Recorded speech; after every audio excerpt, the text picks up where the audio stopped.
The animation world has been waiting to see what magic will come out of Dream Balloon Animation Studios. This once small award-winning studio from New Jersey moved to the backlot of Universal Studios in Orlando, Florida after the success of their short film Once Upon a Christmas Village in 2007.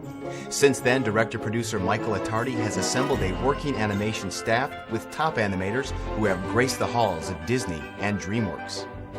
Michael also recruits top talent for his many animated projects, including such personalities as They will fear me, they will hide. Tim Curry, All inside, because they know what kind of freak I am. Joey Fatone, Now all I need is a towel. and Jim Belushi. Comes but only once a year.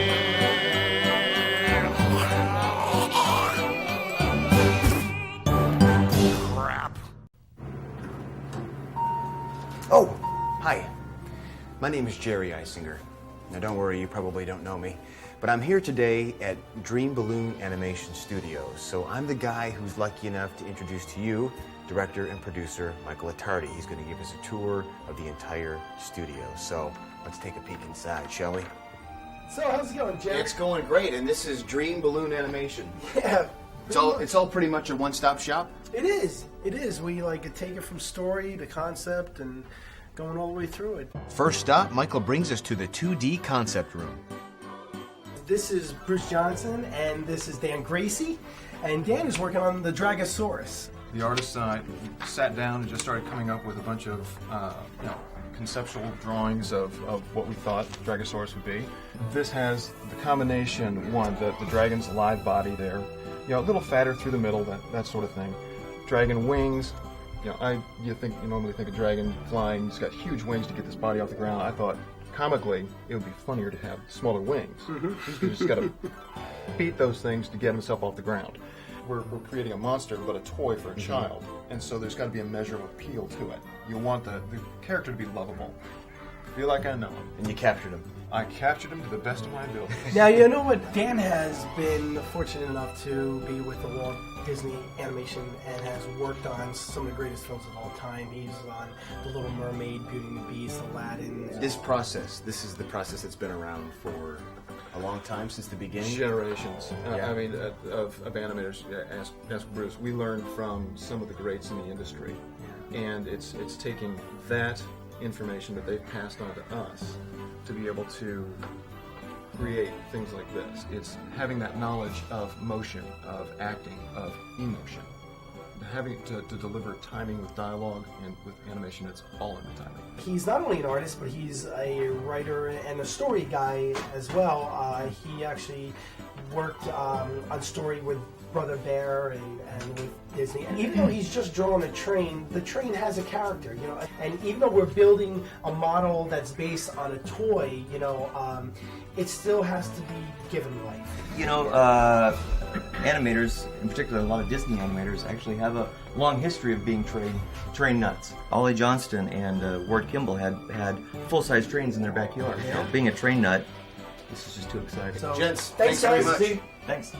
You can't turn one corner in this studio without seeing new and inspiring conceptual art. Nothing happens in the animation process without storyboarding. So, we visit storyboard artist Mark Simon. It's been fun. I've been in the industry for about 23 years. I've worked on almost 3,000 productions now. And because of all that, I love giving back. So I write not only my books, but I also write for all the major industry magazines and online websites. In fact, on AWN, which is the biggest animation site, mine are the most popular articles that are on there and have been for the last 4 or 5 years. I love getting in, telling a great story, because for me, every angle tells a story. You never just move a camera somewhere. There's a reason for everything. As this was a very theatrical piece, we decided to use motion capture technology. Now, this gives our characters the benefit of a live performance. Those performances were then applied to characters by Dave West. Dave is one of the world's top motion capture experts. He and his crew did captures for all the characters, but my favorite was Sir Evil. No, you fool. The Snowyville people who live in this village. I'm gonna capture them and melt them down in my Susie Bank set. After concept and storyboarding, the next step in the process is animation. That all happens in the 3D animation CGI room. Jerry, I'd like to introduce you to Jeff Sheets. Good to interrupt your work, Jeff. Good to see you. Good to meet you, head of Jerry. our animation team, animation producer. Mike's working on Sir Evil right now, Good. and what he's doing is we're trying to figure out how to make the characters talk.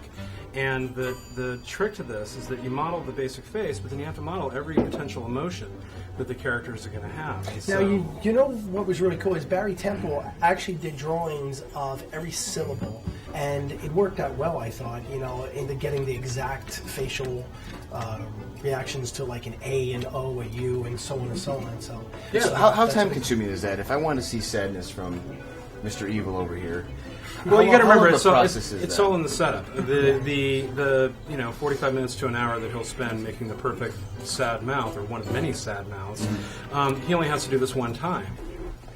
This is the rig for the Dragosaurus, and basically, everybody's got bones. Human beings have bones, you've got bones, I've got bones, and it moves the geometry around. And so a big part of what Tony's working on right now is assigning which part of the geometry will follow which bone, but then he brings it over here where he can move these bones the same way you move your bone, the rest of your body moves with it, and this is what the animators will use to pose. What happens is I get the final comp from Jim, who's taken all the elements, the shadow elements, the reflections, the animation, the model, every level of the thing, and he puts it together into a video clip, which then I pull from the our server over here, and then I get to lay it in. And what I do is, just like if we shot the movie with the camera only, like a regular film, you have to trim the head and the tail of it in order for it to flow.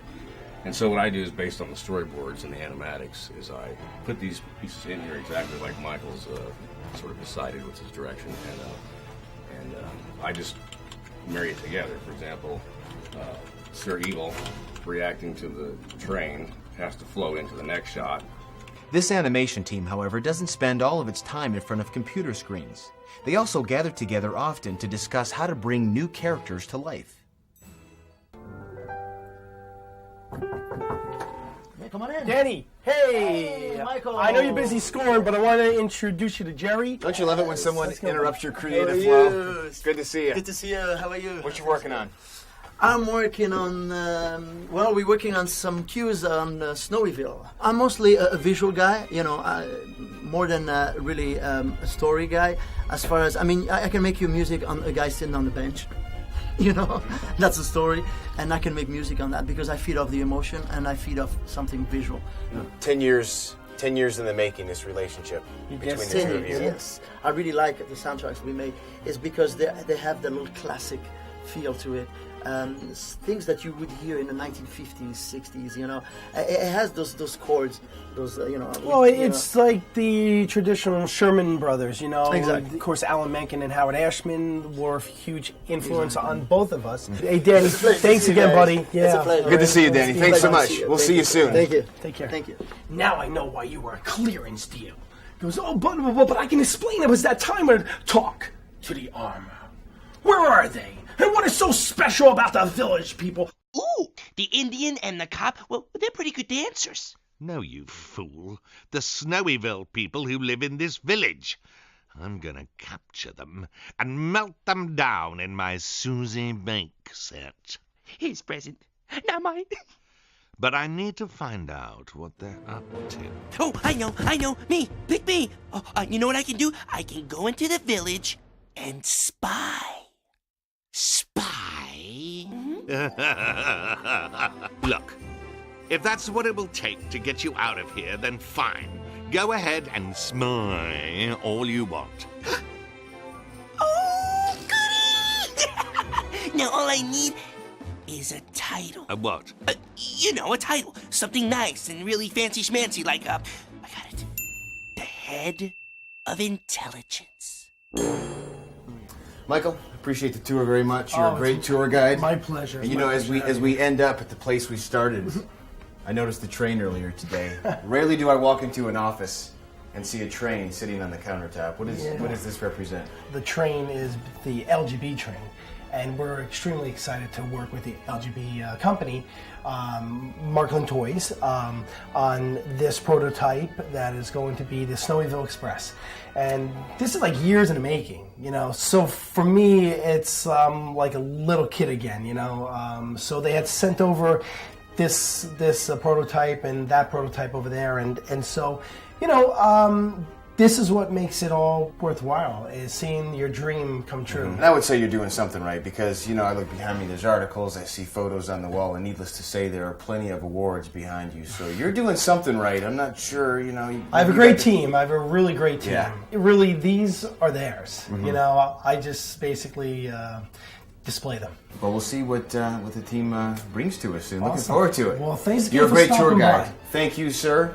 Thank you for watching. We'll see you soon, Mike. Okay, take care now.